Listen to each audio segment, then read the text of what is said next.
In the name of God, the gracious, the merciful, we give him praise and thanks for his mercy and his goodness to the human family.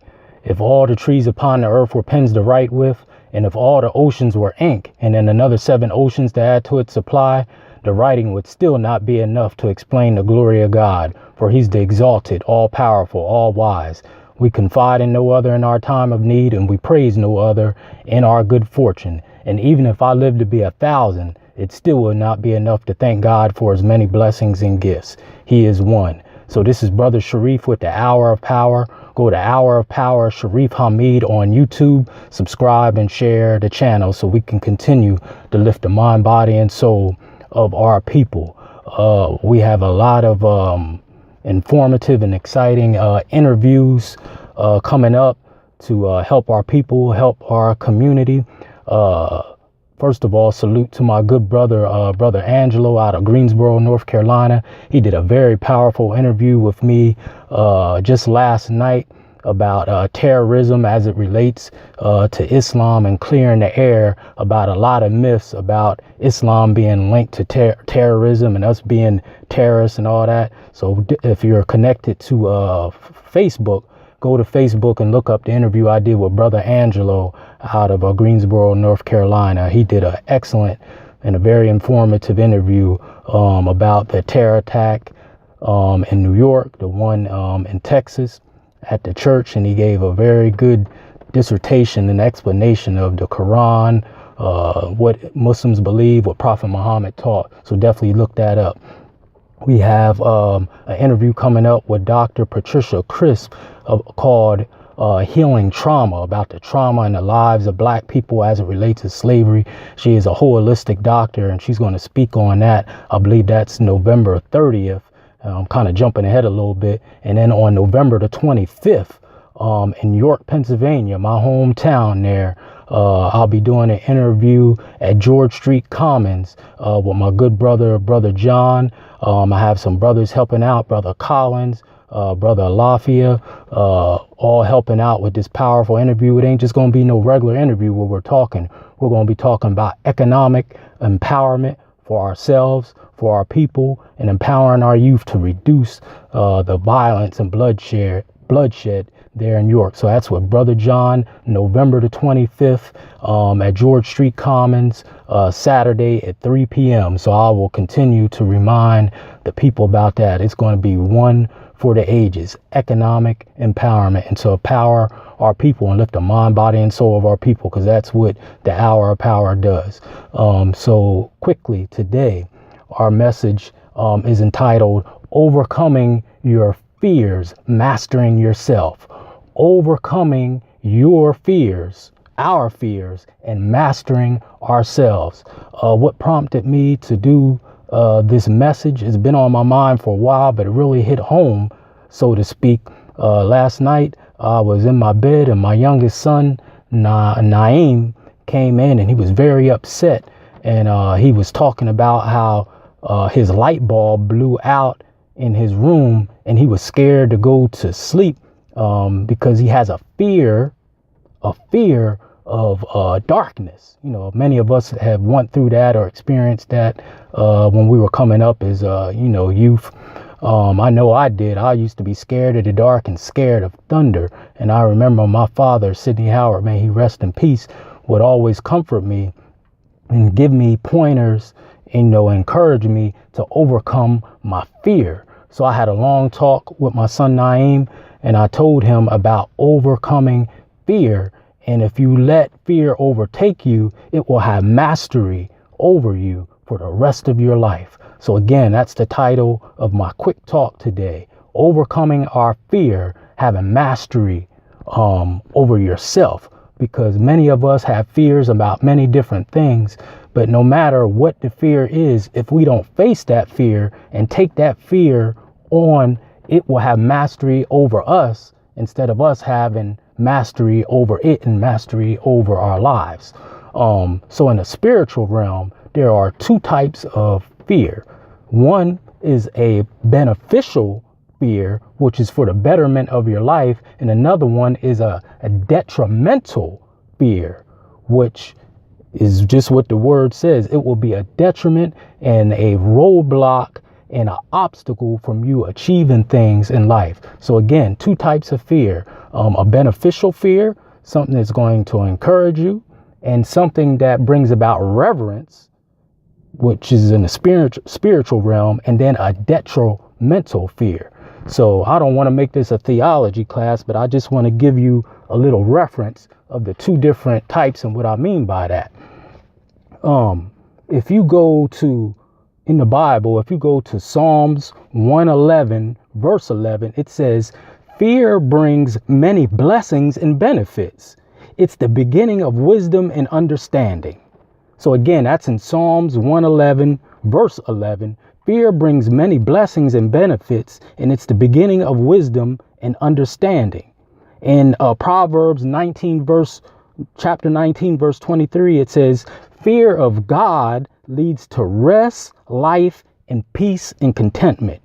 Fear of God leads to rest, life, peace, and contentment. That's in Proverbs 19, verse 23. So that's the beneficial part of fear. It brings about reverence, fear of the Most High God who sustains you and who has given us life. That's why I start out all of my messages here on the Hour of Power. We're talking about if all the trees upon the earth were pens to write with, and if all the oceans were ink, the writing would still not be enough to explain the glory of God. So that's the beneficial part of fear. You are supposed to fear God, not to go away from him, but to come closer to him so you can follow his laws and commandments. I know what some people are saying, well, I don't believe in all that, but someone put you here. Something is greater than you, which is the Most High, no matter what you call him. If your background or your spiritual energy comes from Kemet, something is higher than you. The 42 principles of Mayat talks about the Most High God. So if you have any spirituality, whether you're a Hebrew Israelite, you are pulling your energy from something higher than you, which is the Most High God. In Islam, it says, fear no one. It makes it real simple. Fear no one, fear nothing but God and God alone. Again, not to take you and take you away from God, but to bring you closer to him. He has certain commandments and certain things that he wants us to do to live a pure life. We fall short, of course, but he wants you to have a certain amount of fear of him, so you reverence him and put him first. And so your life is in order, right? Even with your parents. I know coming up, because mostly I spent a lot of my time with my father, and he is the one who formed me into a man. I had a certain amount of fear of him, to respect him, not on the level of God, but to respect him as my parent and my mother too, to respect them so I wouldn't do certain things. Oh, I'm not going to get a cookie out the jar because my dad. I'm not going to do this because of my dad or my mom, whoever, raised you or had the most influence over you. So that is the beneficial part of fear. Fear God and fear him alone, nothing else. Now, the other part of fear is a detrimental fear. A detrimental fear, and it talks about it real simple in 2 Timothy chapter 1, verse 7. It simply says, God has not given us a spirit of fear, but of power, love, and of sound mind. 2 Timothy chapter 1, verse 7. God has not given us a spirit of fear, but power, love, and sound mind. And again, in the Quran, the book of the Muslims, it says, fear no one, fear nothing but God and God alone. So those are the two different types of fear. Fear of God, so you reverence him. So the commandments and the laws and the things he tells us to stay away from, which some people may call sin, but I don't like getting into all that. That kind of fear, reverence is God and puts him on a pedestal by himself, and to keep us straight and to keep us on what Muslim says calls the straight path, the Sirata Mustaqim, which means the straight path. So that kind of fear is the first kind of fear that we won't want to stay away from, but it gives us reverence to the Most High God. The second one is detrimental. You fear nothing. You fear no one but God and God alone. And that's what I tried to instill in my son, so he could overcome that fear of being in darkness. People have all kind of fears. You may fear an individual. You may fear taking tests. I hate taking tests. It gives me anxiety, and that's something I'm trying to overcome now.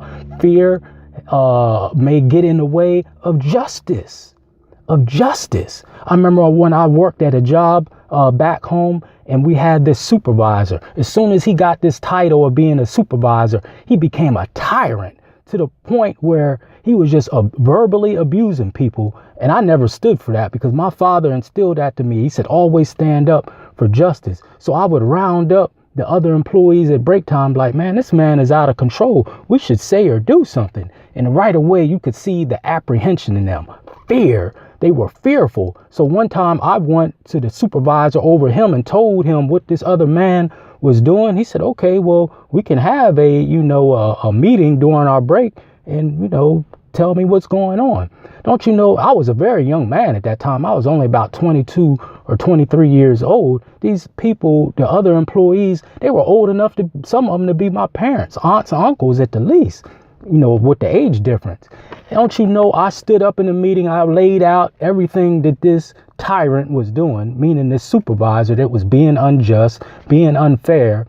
When I turned around and tried to get confirmation from the other employees because of fear, they sat there like a statue and didn't say nothing. So for a while, this man kept getting away with what he was doing because of fear. And after it was over, when they didn't speak up, I went to them. I said, I thought you were going to say something. What happened? Brother Shareef, I don't want to lose my job and this and that, all these excuses. But it was fear. So fear can get in the way of you achieving goals in life. And I'm talking to myself too. And it can get in the way of justice. God is a just God, but he isn't going to do everything for us. We have to put in the work. Just like it says, prayer without works is dead. You got to put in some work. But that fear, that's the detrimental part of fear we just talked about. Remember, it's two types of fear. It's a beneficial part, which gives you reverence for the Most High God and gives you respect for your parents, things like that. And it's not to take you away, but it's to keep you on that straight path. And then the detrimental part of fear, getting in the way of achieving goals, doing things that you may need to do, and attaining justice. How can you get justice if you're afraid of the unjust one or the oppressor? Like the example I just gave. And then the supervisor that was being unjust, he sat there and grinned because he knew he had these other employees shook. He didn't have me shook, but because of fear, it got in the way of justice. And if you step up and do that first part of fear, reverencing God, putting him first, and like the Quran says, fearing no one but God and God alone, don't you know God will send you assistance even if you're made afraid? Because things will make you afraid, but you're not supposed to let fear overtake you. I'm going to say that again. If you put God first and don't let things make you fearful. And side note, do you know the Bible mentions, I did a little research on it. In the Bible, it mentions the word fear or not being afraid of something 365 times. And I asked someone about this. They said that represents one day of the whole year, 365 days in a year. So it mentions fear 365 times, representing you overcoming fear every day of the year, if God blesses you to see a whole year.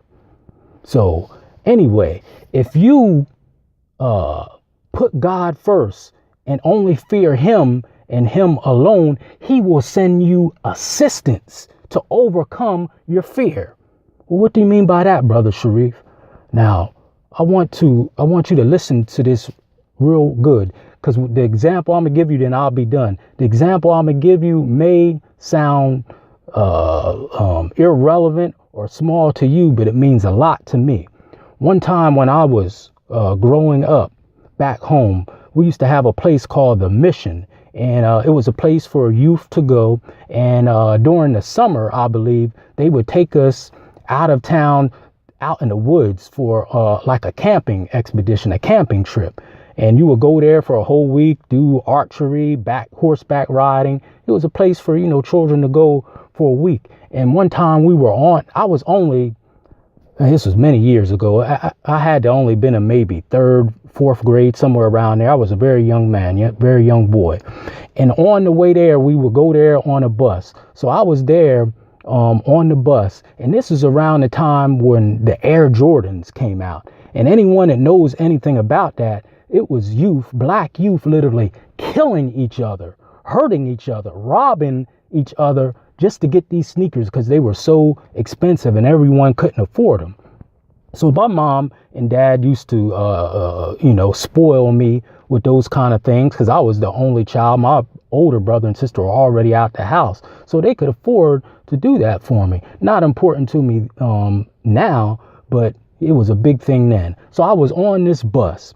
And I was always much smaller stature-wise than everyone else. So sometimes people would pick on me because they thought they could get away with it because of my size. So I was on this bus, and it was about 3 young gentlemen, I guess you can call them that, on there bullying me. And they were threatening me, saying, when we get to the campsite, we're going to beat you up and steal your Jordans. That's what they said to me. So at first, I kind of ignored it. I just thought they was just talking junk. But as the ride got longer, it started intensifying. They were almost like rolling up on me and saying, when we get to the campsite, we're going to take your Jordans. You think you better than everyone else. So some fear jumped in me. And I could see that they were really serious, that they were going to act this out. So some fear jumped in me, but something got in me and said, you know what? You're not going to just take my sneakers. I'm going to fight back. I didn't say nothing, but I gave them a look to let them know that I wasn't afraid of them, even though some fear was in me. Now, going back to the point that I just made, if you put God first, even though I didn't have a total comprehension of God consciousness at that time, I had an idea in my head about overcoming fear because of what my father taught me. So I gave them a look like, you're not going to get away with this, even though I knew physically I probably couldn't beat any of 3 of them, more or less all 3 of them at one time, because all 3 of them were bigger than me. Now the point about if you try to overcome your fear and put God first, God will send you help. God sent me an angel that day. I believe an angel that day that came to my aid. You know who that angel was? Listen to me and listen to me good. My good friend, may he rest in peace, Omar Jamison. Omar Jamison is a brother that I grew up with in Pennsylvania. He is the nephew of Brother John Jamison, who I've been talking about a lot, who I'm going to work with to try to lift the mind, body, and soul of our people back here in York, Pennsylvania. Omar Jamison, he tragically lost his life in an accident back in 1995 there in York, Pennsylvania. God sent him to me that day. We are about the same age. Don't you know why these other 3 people were threatening me, talking about they were going to take my Jordans? Omar was sitting a couple seats up on the same bus. He got up, he slammed his hand on the seat and came back there and said, leave him alone. He said, leave him alone. He doesn't bother anyone. He's not bothering anyone. Talking about me. And I looked like, he said, you're not going to do anything. He was talking to the bullies. He said, he doesn't bother anyone and you're not going to take his sneakers. And they just looked like, man, well, what's wrong with you? He said, leave him alone. And he was like, my name was Eric then before I changed my name to Shareef. He said, man, don't worry about it. They ain't going to do nothing. Once we got to the site, he made sure I got to my cabin and he made sure that nothing happened to me. And he made it clear to them that they better not touch me. All praise is due to God. Salute to you, Brother Omar. May you rest in peace. Salute to your family, your father, Mr. Baldy, and your mother for producing such a wonderful human being. Many people know him because he was a great athlete in track and football, but I wanted to speak on this side of him, what he did for me. Now, that may seem small to someone else, but I am 44 years old now, and I have never forgot that. And I wish I was able to tell Omar how much I appreciate him standing up for me. But may this message go to him through the Most High, and the Most High bless him for what he does. Because the Most High blesses people when you stick up for the needy and someone who is in need and in want, and you stick up for them. God blesses you for that. So salute to you, Omar, and salute to your parents and your family. And may they may God bless you and bless them, and may you rest in peace. Thank you for sticking up for me and helping me overcome my fear. Now, finishing up, I've never heard anyone explain fear and overcoming fear better than a message that I heard by Minister Farrakhan. You don't got to agree with him. You don't got to agree with his theology or ideology. But these last couple minutes, it lasts about maybe 3 minutes, I want you to listen what he has said about overcoming fear. And then I'll be finished. So Minister Farrakhan is talking about overcoming fear. Listen to what this wonderful brother said about overcoming fear. That God did not make the original man, black man, to be afraid of anything in his creation. He only made you and me to fear him. And it is the fear of God and God alone that gives you mastery over the creation. But if you don't know God and won't trust God and have faith in God, then things that make you afraid will become your master. So after I heard that on the tape, it just so happened the next morning, every morning I went for a morning walk. And I would walk from 4 miles every day to 11 and 12 miles sometime on the weekends. So this morning I was out walking. I always had the brothers to walk a few paces Overcoming our fear, mastery over yourself, with the hour of power. I felt I wanted to just This is Minister Farrakhan. To myself. This morning I'm walking and a big bull is in the path. I ain't talking about a cow now. And there is a difference. And the bull is about where the exit sign is back there. And I'm walking. The bull see me, I see the bull. The bull stop and I stop too. And the bull put his head down and started moving his feet, you know. And I know what that means. And you know what that means. And a little fear, you know, jumped up in me. Overcoming our fears, mastering ourselves. And I just remembered the words of Honorable Elijah Muhammad. I said, well, wait a minute. I ain't supposed to be afraid of this. I started walking. That's right. Now, wait a minute. I'm challenging my fear. I'm not saying you won't be made afraid, but you must not let things punk you. That's what I'm talking about.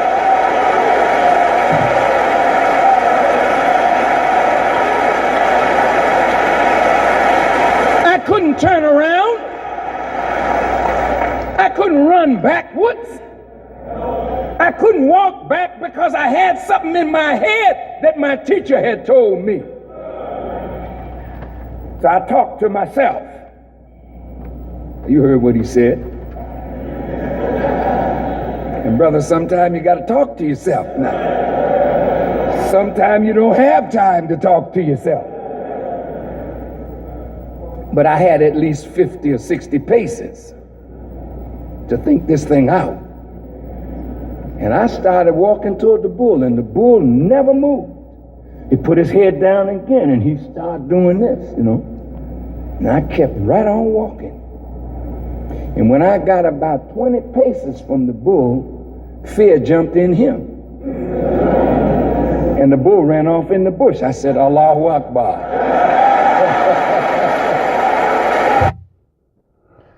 So there you go. Facing your fear, taking it on straight up. That was by Minister Farrakhan, a speech he gave there in Mas Miriam many years ago. But I listen to that as motivation, so to speak, when I feel fearful, and I try to not let things overtake me. So again, finishing up, 2 types of fear: beneficial fear, reverencing God, reverencing your parents, who most likely is there to help you, and then the detrimental fear, the fear that we want to stay away from, fear that may be an obstacle or hindrance from you achieving goals in life or attaining justice.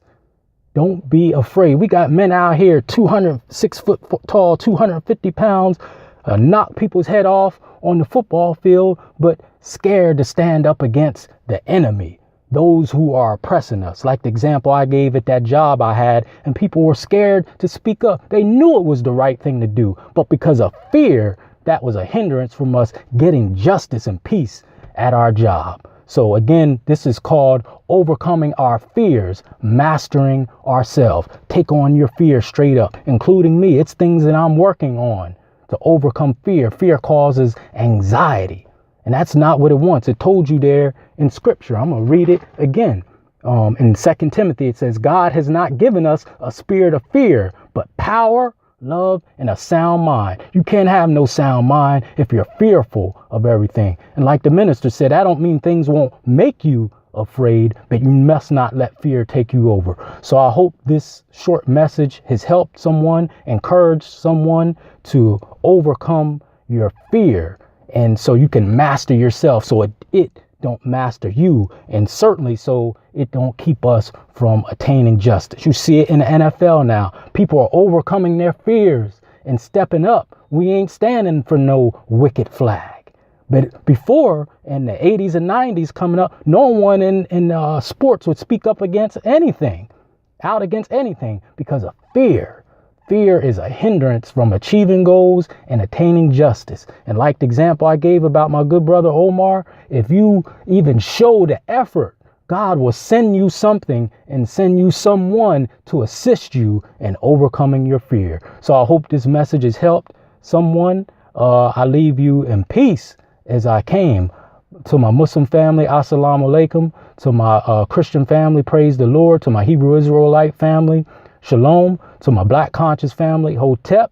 And to my people in the streets, what's good to you? This is Brother Shareef with the Hour of Power. I leave you in peace as I came. Assalamu alaikum.